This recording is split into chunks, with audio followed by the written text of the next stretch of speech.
Well, hello, my friends, and welcome back to CWK Live every Monday night at 7 o'clock p.m. Central Standard Time. I'm your host, Dan Z, thrilled to be talking Star Wars with each and every one of you. Well, how is everyone doing? We are 1 week away from the week of celebration. How about that? I can't believe it. Seems like a long wait, and yet it's gone quickly. It's because of passing time with my amazing friends here in the CWK family.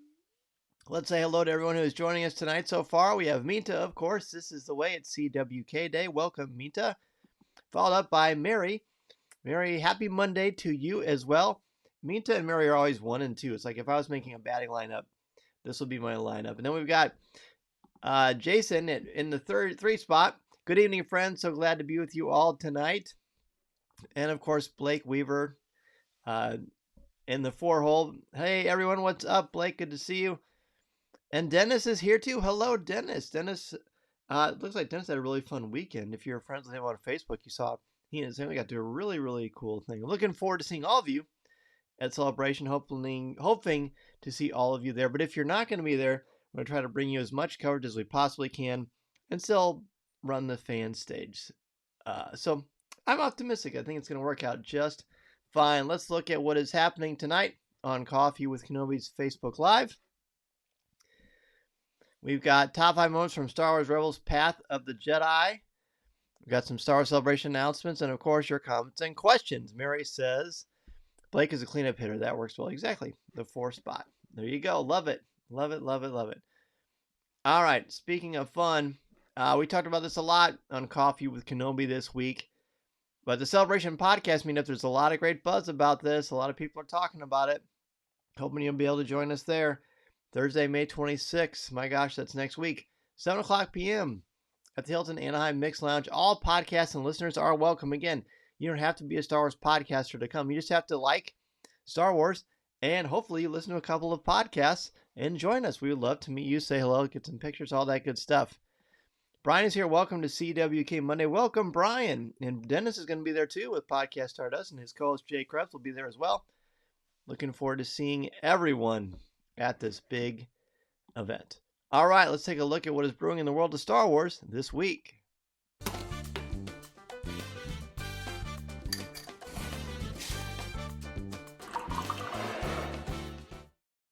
I know that's the old logo, but my son made that years ago. It's really fun. I'm gonna have a hard time changing that one. I really like that. That's kind of fun. All right. So what's brewing in the world of Star Wars this week? There's a lot of celebration announcements. We cover those on Coffee with Kenobi. Star Wars is going to be back at Celebration, meaning StarWars.com live, right? So Star Wars is going to be live streaming the event like they've done every year. Andy Gutierrez is back. The whole gang is back. So it's going to be really fun. Kristen Baver, Christina Ariel, a lot of great celebs that are famous in the world of Star Wars for running and hosting different programs, such as Christina, of course, the High Republic show, and This Week in Star Wars with Kristen. And then, of course, Andy, who's been an icon in Star Wars for a long time. I'm really glad to see her back as well. So that's going to be great. A great thing. A really great thing. Jamie is here. Hello, Jamie. Good to see you, my friend. All right, I'm posting this because here is the artist, and his name is escaping me now. So if someone knows, please post it. These are the celebration badges. Many of the celebration badges. This is the art on them. And look, all we had seen was on the bottom right-hand corner with a sticker across it and a very pixelated image that was online. So I haven't gotten to see any of these. When I saw these images, look, I wasn't sure what to think about the badges because I hadn't seen them in person. But I'm seeing this. And these are gorgeous. These are insane. I mean, look at how great these are. So this is a look at the celebration badges. Hello, Alex. Welcome, my friend. Good to see you here. Alex contributed a really great video that I'm going to be using on the future CWK Live once I'm able to download it from home. But thanks again, Alex. That was amazing. Again, speaking of amazing, look at these badges. The bottom right one I know is a 4-day pass. I believe the second row, first one with the twin cloud cards at Bestman, I'm pretty sure that's the media pass. The rest of them, I'm not sure what goes to where, but these are amazing. So I'm going to give you a close-up of a couple of them. But these are some of the badges that are going to be featured at Star Wars Celebration. Amazing images. Dennis says the badges look good. The 4-day Adultern is my least favorite. Me too. Mostly because it's so unclear. I mean, it's a Mando one, but if you weren't super familiar with Mandalorian, it maybe wouldn't pop out as much. But I think that's just some of the coloration as well. But I know exactly what you're saying. But yeah, I think these are stunners. I like the Ghost one a lot. I mean, I like anything with the Falcon is always going to be cool. There's just some really nice stuff here. So hopefully, and then the one with Hoth from the Snowspeeder cockpit's pretty epic as well. So hopefully, we'll see more of these and give a chance to sort of celebrate this cool celebration. All right, what we need to do is I want to talk about Rebels tonight, naturally, but I also want to bring this up. The author signing, if you're in the Central Illinois area, Saturday, June 18th, 4:30 to 5 is a book talk and a Q&A with me, the author, co-author, along with my good friend Amy Racal. Then from 5 to 5:45 is a book signing. Then at 6 o'clock, they're showing the original Star Wars A New Hope on the big screen. So we'll get to hang out, sign your book, and watch Star Wars together on the big screen. It really doesn't get much cooler than that. So hopefully many of you can make it there. Mary's wondering if the transfers from the original to the actual print didn't hold up well for the 4-day one especially. It is very dark. I'm guessing that as well. Dennis backs up. And Corey is a pretty amazing designer, an award-winning designer. He supported that on Coffee with Kenobi as well. So I got to show you this. I'm going to put it back to the main feed here because I'm really excited about this. I knew I was going to get this. I didn't know when, but look what I got in the mail today, friends. Star Wars I Am Your Father, Lessons for Parents, Protectors, and Mentors. It comes out May 27th. I got my copy today. I am thrilled to hold this book in my hands. It's going to go behind me here with the other Star Wars books I've written. Ta-da! So I got all three of them, man. And there's nothing like holding a book that you've written in your hands.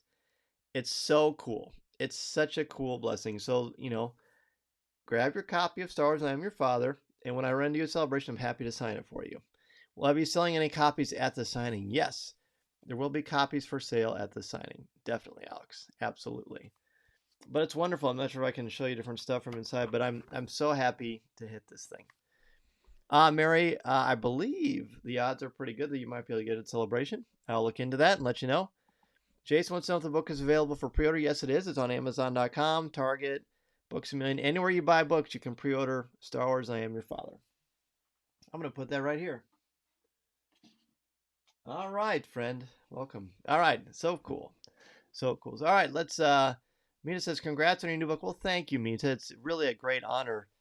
Whenever you get that book in the mail and you see the package, they have like a certain kind of sticker that's on it if you're an author, and you just kind of get that sense of really cool. So it's fun. It's always a fun moment for our family. Speaking of fun, let's go ahead and jump into the topic for this week. Top 5 moments from Star Wars Rebels episode Path of the Jedi. A really important episode in the evolution of these incredible Jedis, Ezra Bridger and Kanan Jarrus, for different reasons. Great fun, great episode, a lot to talk about. So let's jump in with our top 5 moments from Star Wars Rebels Path of the Jedi. Number 5 for me is teamwork. These two Jedi, one Jedi in training, one a future Jedi Knight, Kanan and Ezra. Ezra is supposed to try to find the inside of this Jedi temple. How do I get inside? It's a big stone. What's going on here? But then they realize they have to work on it together. What a wonderful metaphor. Look, even the most promising of students or children, you need a mentor, you need a guide. How appropriate for the book, my book that's coming out. I love that. I didn't even think about that. Wild. The Force must be with us tonight, I guess. But they have to work together as Padawan and Jedi Master, as teacher and student, as friends. They have to work together to open this thing. And I think that's really, really symbolic. So that is definitely my number 5, which resonates with me both as a teacher and as a parent. So together you can achieve, but you need to work on it together. It's not an individual thing for this. Mary's number 5. The art of the episode is wonderful. It has such an ethereal look, especially around the Jedi Temple. Yes, I love that. Jason's number 5, Ezra's test to find the Jedi Temple through his connection to the Force. And Henrik's number 5 is Ezra's lightsaber. By the way, Jason, I want to thank Jason again. He's been so supportive of the new logo. He's got a ton of merchandise. He's been posting some really cool stuff that I haven't seen yet in person. So thank you for that, Jason. Looks like a lot of fun. Mina's number 5. The reveal of the temple. Always two there are, a master and an apprentice. There you go. That's Star Wars for you. Love it. Blake's number 5. The fact that Kanan let Ezra find his own answers throughout the episode. A sign of a great teacher. Exactly. You said that better than I did, Blake. Yeah, he has to find his own answers, and we're going to get to that a little bit more, too. Brian's number 5. Ezra learning how to listen to the Force to open the temple as a master and apprentice as a pair. Exactly. The same with me for number 5. Jamie's number 5. First glimpse, the Jedi Temple, the landscape, and the sky are just beautiful. Absolutely. By the way, Mason won a beer night, but he's playing a baseball game. And I was there for the first half, and I had to race home and do that, which I was glad to do. But he sends his hellos and his well wishes. Hopefully he's doing well in his game. He was when I left, for sure. All right, let's go to number 4. Number 4 for me is... Ezra says, what should I be looking for? And Kanan says something like, nothing and everything, or everything and nothing. And I love that, because to me, when you're a teacher, he says nothing and everything. To me, you help students find their way, you help them find their path, but they also have to be looking on their own. You have to inspire them to be self-sufficient learners that try to forge their own path in the classroom, in their books, in their studies, in their habits that they want for themselves, or to encourage them to want them for themselves.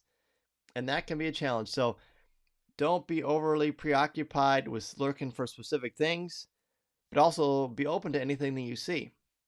So don't be anxious.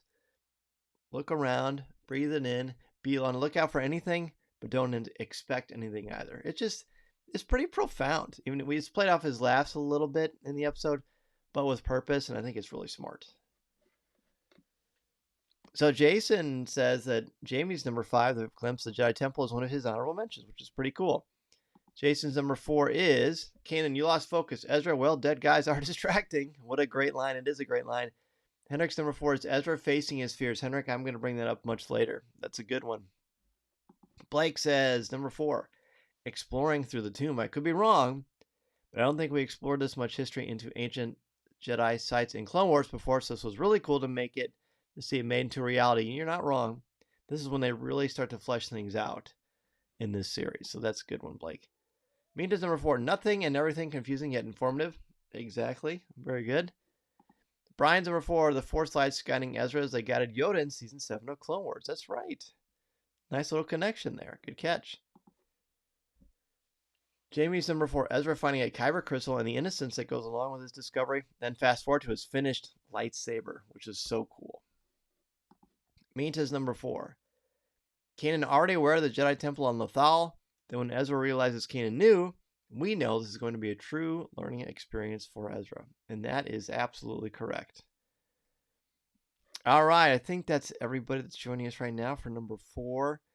Let's go ahead and jump into number 3. Number 3 for me, this was just mentioned by Brian, but these lights that lead towards answers for Ezra. He trusts in the light. He follows the light.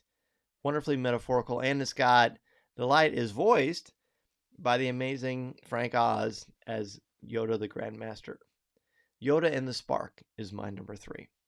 And I'm going to talk about this in subsequent episodes of Rebels, but the stronger Ezra is in the Force, the more fully fleshed out Yoda is in the clearer he can see him. But right now, it's just a spark of lights and energy, which is great. All right, number 3 for Minta. Confronting your fears. It was clear that Ezra feared not only losing his master, but it was being taken advantage of by his new family. Right, he was scared. Scared of a lot of things, and they really fleshed that out in this episode very well.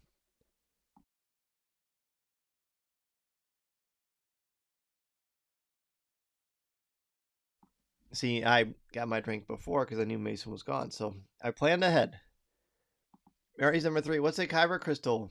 The crystal coming down to Ezra and then the lightsaber blast reveal. So awesome, right? Because we're all thinking, whoa, whoa. And it looks so small in this version of it, but it was pretty cool. Number 3 for Brian, Yoda, Yoda, Yoda. Always asking questions to help guide and teach both Ezra and Kanan. I love Yoda's style because he makes you think. Jason's 3, Kanan and Ezra both facing themselves and their fears together as Master and Padawan. And Henrik's number 3, Ezra and Kanan using the Force together to unlock the Jedi Temple. Awesome. That was my number 5. So that's a cool one. It's cool because I matched up with you, Henrik, so that was good. I must be doing something right. Blake's number 3 is same as Brian and Dan, the lights, but for me it reminded me of so many video games where a light guide you on your quest path. Hey, it's still all the same idea, the same symbolic notion of following the light and leading you out of darkness and into understanding. Jamie's 3, same as Dan Z, as me, though when I wrote down this weekend I called it Yoda and the Fireflies. I like that better, Yoda and the Fireflies. Kind of sounds like a cool band, doesn't it? Like a cool jug band or something like that. Love that. Nice call, Jamie. Excellent. All right, let's go into number 2. Number 2 for me is what Minta mentioned a little bit ago, fear. I like that this whole episode is pretty frightening sort of in its own right.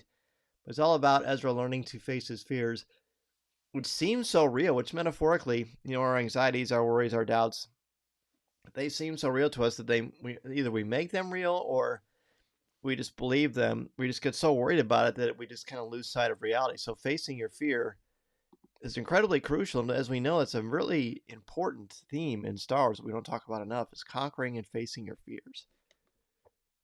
So that is number 2 for me.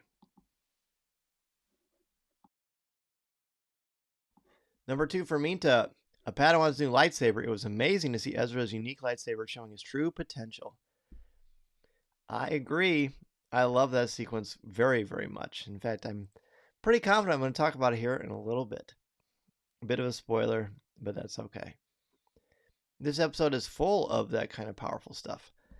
Jason's number 2, Kanan, and here you have to face your worst fears and overcome them. Honesty with yourself, including your limitations, is a necessary part of becoming and remaining a Jedi. Well said, Jason. Very well said. Henrik's number 2, Ezra using the Force to sense the Jedi Temple. Nice. That's fun. Blake's number 2, Ezra making his lightsaber. From him getting his crystal to seeing the unique design of the hilt. It was fun to be there for it all. Also realized for the first time I think the blades look very close to how they looked in the original Star Wars concept art. That's right, not an accident. And I like that they all contributed aspects from the ship or whatever they had to this for Ezra to build. So it's like they're a part of it too. Number 2 for Mary is Kanan and Yoda. Even though Kanan has brought Ezra to the temple to learn, Kanan also learns from Master Yoda and puts him on a better path to be Ezra's master. That's right, Mary. I like that. That's cool. Number 2 for Jamie. I've been alone before. I can survive this. Ezra turns the corner and facing his fears. I love that. It's so important. We emphasize that with our kids all the time. Like, go back to a moment where you struggled or where things were difficult and take what you learned from that and remember you can overcome, and you will again. Number 2 for Brian. The Kyber crystal revealed to Ezra and then Kanan. It was the answer they were looking for, but not as they expected, which is pretty cool, honestly. So cool. Well, speaking of that, I mean, we've been hitting around to it. I'm hit the drum roll a little bit late, but my number 1, shortly after the Kyber crystal, which it could have easily been my number 1, 2, 3, 4, and 5, because I love that part so much, is when he comes out and ignites that lightsaber, and you hear that sound. One of the things I like about lightsabers that I think I really started noticing even more because of this episode is that each lightsaber has a very distinct sound, and Ezra's lightsaber is just spectacular. I love the noise. I love the look. I love the design. They used to sell them at not Galaxy's Edge, before Galaxy's Edge was built. They used to sell them at Endor Vendor. No, I'm sorry, it's Tatooine Traders now. Endor Vendor was the original name years and years ago. But Ezra's lightsaber is awesome. If they ever sell this one at Galaxy's Edge, I'm definitely going to buy the Legacy lightsaber. I mean, I don't know if that's news. I try to buy all of them. Minta's number 1. The voice of Yoda was amazing to hear him talk to both Kanan and Ezra, guiding them so they could come to their own conclusions. And Minta, wasn't it cool to hear Frank Oz's Yoda say the word Kanan? Man, I think that's got to be such a thrill. So cool. Blake's number 1. This episode is a love letter to Luke going into the Force Cave on Dagobah in episode 5. Nice, Blake. I'd never thought about that before. From a looming villain to dialogue and musical nods to Yoda himself being there. It was a beautiful homage to Luke himself growing in the Force and knowledge to me. Blake, that's great. That's one that you said a lot of smart stuff over there. That's one of the smartest ones you've said. Well done. Mary's number one, Yoda. Hearing his voice, which was actually Frank Oz, just helps to bridge the gap from the live action movies and the Clone Wars. So cool. Jason's number one, Ezra's lightsaber designed to match his personality and constructed using spare parts that were given him by his family. And I love that it's his family that teaches him the selflessness he'll need to be a Jedi. I love that too. Henrik's number one, Ezra saying, "As you wish, Master," to Kanan. I know, Henrik, isn't that cool? It's like a very much like, all right, I'm tired of being silly and being immature. I'm calling you Master. I'm ready to focus. It was very good. Jamie's number one, Ezra's realization of what a Jedi is, what it takes to become one, and why he now feels a connection to his training. Nice, Jamie. Very good. Love that. Brian's number one, Ezra building his lightsaber, each member of the Ghost giving him a piece to help construct his hilt. He gave it to Kanan to inspect before lighting it for the first time, which was a cool sort of a, like a, it's not really passing the torch, but it's also sort of like, I did this on my own, but just out of respect, I'm showing it to you first because you're my master. So I like how you said that, Brian. That's fantastic. All right. Anybody else have one? If not, we're going to go ahead and jump into what the topic is for next week.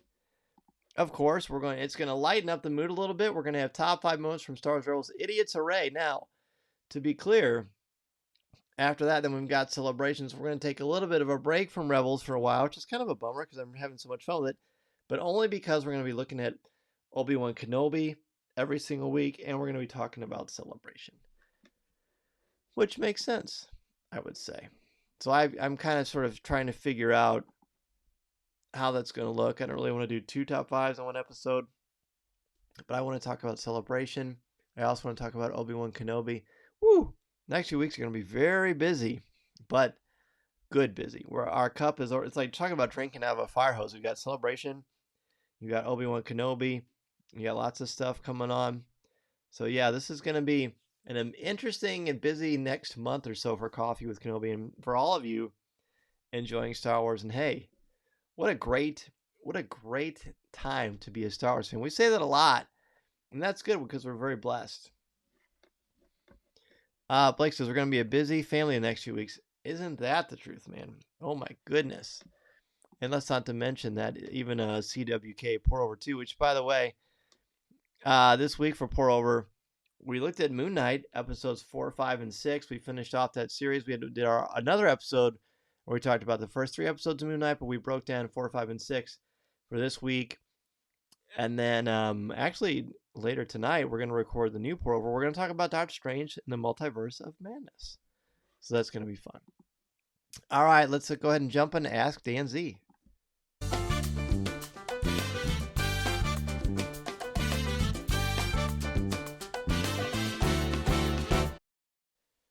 All right, kind of a quick show tonight, which is fine. I mean, a lot of the stuff, it's sort of the calm before the storm, as we're about to see Obi-Wan Kenobi.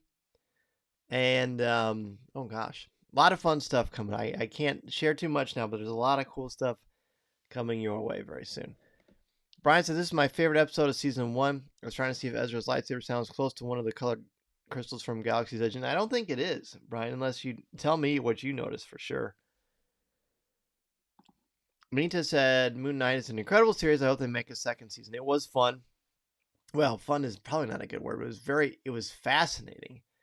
Meantime, I think you love our conversation about it in the CWK Alliance because we really broke it down, but very profound. I personally hope there is not a season 2 because I feel like they told a complete story, but we'll see.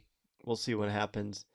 Alex says, great top 5, everyone. Well, thank you, Alex. Yeah, you all had a great top 5, and you always, all of you contributing to the show, you make me think about Star Wars differently, and I love that. That is such a big deal to me, and I hope that hearing everybody else is inspiring you to look at Star Wars differently, and I think that's just a great part. Like, the more cooks we have stirring our Star Wars stew, I think the tastier the Star Wars is. What an interesting metaphor, but you know what I'm saying. Blake says, since I can't make Celebration, I'm going to make up by going to MegaCon Orlando this weekend. Have you attended any cons before Celebration recently, or have any plans for anyone locally? So let's see. The last con I went to was Indiana Comic Con. That was a couple years ago. I haven't really been to many cons lately. I know Tom Gross has. He went to Gary Con, which is Dungeons and Dragons. And honestly, Blake, I'm not a big convention guy, which seems kind of crazy. I love Celebration. That's kind of a different animal to me, though. I went to C2E2 a couple years ago, but actually that was 2019. And it's fine, but my favorite thing about Celebration is I get to see so many of you. And other cons, I mean, you might see somebody once in a while, but typically, well, I have no problem meeting people. Certainly, there's something very family oriented, and there's just like a warmth to Celebration that's pretty great. Now, I have been to San Diego Comic-Con. In fact, I've been invited to go to San Diego Comic-Con this summer too, but I don't think it's going to work out with my schedule. But that's fun as well, just because it's so grandiose and larger than life. And there are a lot of our Star Wars people there too. But Celebration to me is just, I don't know, that's why I like it so much, because I've seen all the people. But going to something like MegaCon, and Blake, I've heard MegaCon is awesome. I feel like you've posted pictures of it before, maybe. And it seems like a pretty spectacular, fun thing to do. So, hey, are there going to be any Star Wars celebrities there, Blake? Let us know. I'm looking forward to pictures. And I love, by the way, when all of you post and share your images and pictures and thoughts in the CWK Cafe, our Facebook group, because I get to live vicariously through you. Brian was so mad Mason was pitching. He was not pitching, but he was playing first base and he was doing good. He got a new bat, so he's doing well. Blake says Lou and Mongella and Ryan Dono will be at MegaCon. If I see them, I'll give them a big hug for you. Please do. Yeah, that's awesome. We'll see Lou at Star Wars Celebration for sure. Awesome. I love it. Well, next week is the last Facebook Live before Celebration. So if you've got questions for Facebook Live or for Coffee with Kenobi for me, Tom, and Corey to address, I'll be happy to do that. Mary says that Ashley Eckstein's going to be at MegaCon. Well, there you go. That's pretty fun. I talked about Coffee with Kenobi this week. We did the show with 2 weeks ago where we talked a lot about Disneyland and Disneyland After Dark, Star Wars Night, as well as the podcast meetup, which was fun. It got me really excited because Tom has never been to Disneyland or Disney World. He went when he was a kid. So just knowing that, I get to introduce him to that is going to be fun. Brian says the yellow temple guard Kyber crystal is the closest to Ezra's, but not exactly the same. Oh, I can see that. That makes sense. And now that you say that, I can kind of hear that, Brian. Mary, have a great week. Meantime, may the force be with you. Blake, great top 5 tonight, guys. With an amazing episode. Looking forward to our conversation next few weeks. Love you all. Love you too, man. Good to talk to you. Jason, great to be with you. Have a great week, and may the force be with you and Henrik. Appreciate all of you so much for joining me. It's just a great way for me to start my week, is hanging out with all of you. And next week, bring a friend. Bring some people. I want to continue to grow this audience. And if you're listening to the audio feed, which comes on immediately afterwards, tell you what, the great thing about joining me live at 7 o'clock p.m. Central Standard Time is that your voice gets to be instantly shared in whether you're joining us live or on the replay on YouTube or Instagram or Facebook, or the audio on the podcast feed. Thousands of people are hearing your opinions on Star Wars. So this is a great way for you to share your beliefs, thoughts, and opinions about Star Wars in a family-friendly, spoiler-free place. So bring a friend, let them know how much fun we're having, and I would love to meet them. Brian says, great way to start the week. Thanks, and thank you, Brian, for joining me. And Alex, yes, you will be there with us in spirit, and we definitely will miss all of you. Well, thanks again, everyone. Have a wonderful, wonderful rest of your week. You're going to look out for a special Coffee with Kenobi this week, and I will see you next Monday night at 7 o'clock p.m. Central Standard Time. May the force be with you, everybody. Thank you so much, and remember, this is a podcast you're looking for.